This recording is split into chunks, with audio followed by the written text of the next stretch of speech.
अगर जन्म कुंडली में चंद्रमा छठे और आठवें भाव में बैठे हों, क्या कहा कि चंद्रमा छठे और आठवें भाव में बैठे हों और अपनी राशि में ना बैठे हों, मतलब इनकी अपनी राशि ना बनी हो, है ना, और ये बिल्कुल ही कमजोर हो, मतलब इनका जो अंश बल है वो 0 से 6 अंश के बीच में है, या तो 24 से 30 के बीच में है, 0 से 6, 24 से 30 के बीच में है, और इन पर किसी बलवान पापक ग्रह की दृष्टि ना हो। अब यहां पे आपको थोड़ा अलग लगेगा क्योंकि मैंने यहां 4 लिख दिया है, यहां भी 4 लिख दिया है, और यहां शनि और मंगल को बलवान कर दिया क्योंकि ये दोनों पापक ग्रह हैं।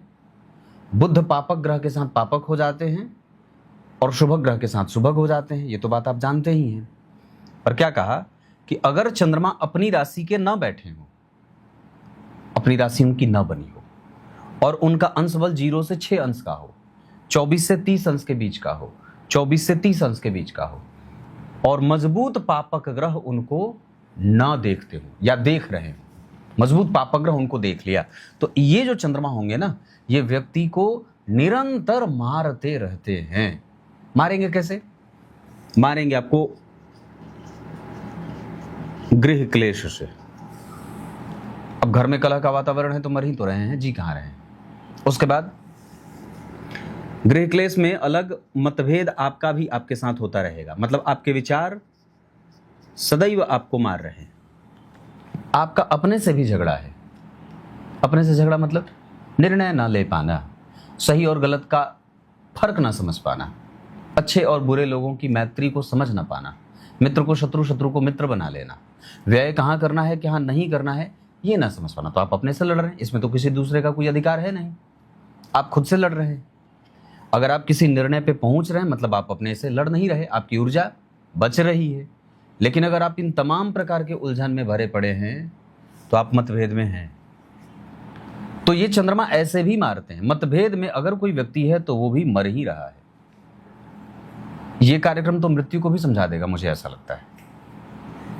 तो क्या कहा, गृह क्लेश है तो सुख की कमजोरी।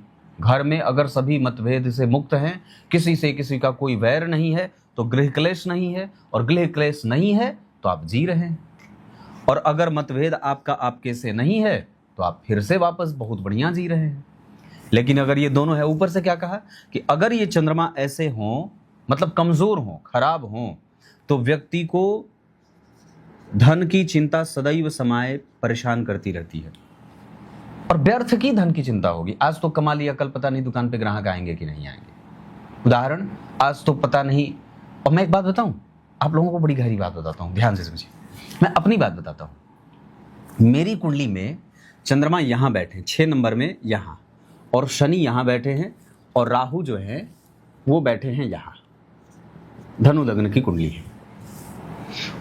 और मैं रोज यही सोचता हूं कि आज तो 10 कुंडली देख लिया, आज तो 12 कुंडली देख लिया, आज तो 15 कुंडली देख लिया, पता नहीं कल एक भी कुंडली आएगी कि नहीं आएगी। और मैं ये प्रैक्टिकल बता रहा हूं, सच्ची बात है। रोज सोचता हूं, जब पूजा करने के बाद पूजा समाप्त होती है, संध्या काल समाप्त होता है, पूजा संध्या करो तो आज पता नहीं कुंडली है कि नहीं है। और मुझे पता है कि है, पर फिर भी ये डर है। क्यों डर है? क्योंकि मैं खुद ही चंद्रमा से पीड़ित हूं, मेरा खुद ही चंद्रमा पीड़ित है।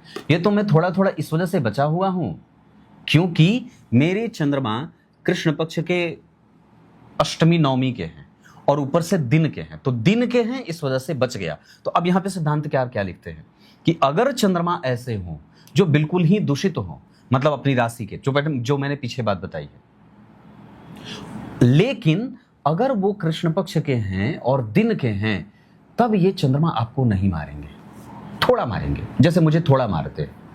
मतलब मुझे चिंता देते हैं, मैं भी मर रहा हूं, लेकिन मुझे बचा भी रहे हैं क्योंकि मेरा जन्म दिन में हो गया 8 बजे का। और क्या कहा कि अगर चंद्रमा शुक्ल पक्ष के हों और रात्रि के हों तो भी व्यक्ति को बचा लेते हैं, तो भी व्यक्ति नित्य प्रति मरता नहीं है, वो नित्य प्रति जीवित रहता है। उसके अंदर ऊर्जा है, साहस है, संचार है, अच्छा है वो। तो भगवान, अगर जन्म कुंडली में ऐसे चंद्रमा हो जो छठे में अपनी राशि, अब बलवान कब होंगे? तो बलवान होंगे अपनी राशि के बैठे हों, कोई दिक्कत नहीं है। और बलवान है क्या कि वो बिल्कुल ही युवावस्था में बैठे हों, 12, 13, 14, 15, 16, 17, 18 अंश के हों, अपनी राशि में बैठ गए, युवावस्था में बैठ गए, वो गुरु से केंद्र में आ गए, मतलब चंद्रमा यहाँ बैठे तो गुरु यहाँ बैठ गए, या यहाँ गुरु बैठ के केंद्र में आ गए, या उन पर गुरु की दृष्टि आ गई, है ना। तो ऐसे जो चंद्रमा होते हैं वो व्यक्ति को मरने नहीं देते, उसको हमेशा उसमें जीवन देते रहते हैं। झरने को जीवन कहां से मिलता है? गंगा जी को जीवन कहां से मिल रहा है? जहां से वो निकलती है, नित्य वहां से जल निकल रहा है। गंगोत्री के जहां से गंगा जी निकल रही है वहां से नित्य जल निकल रहा है।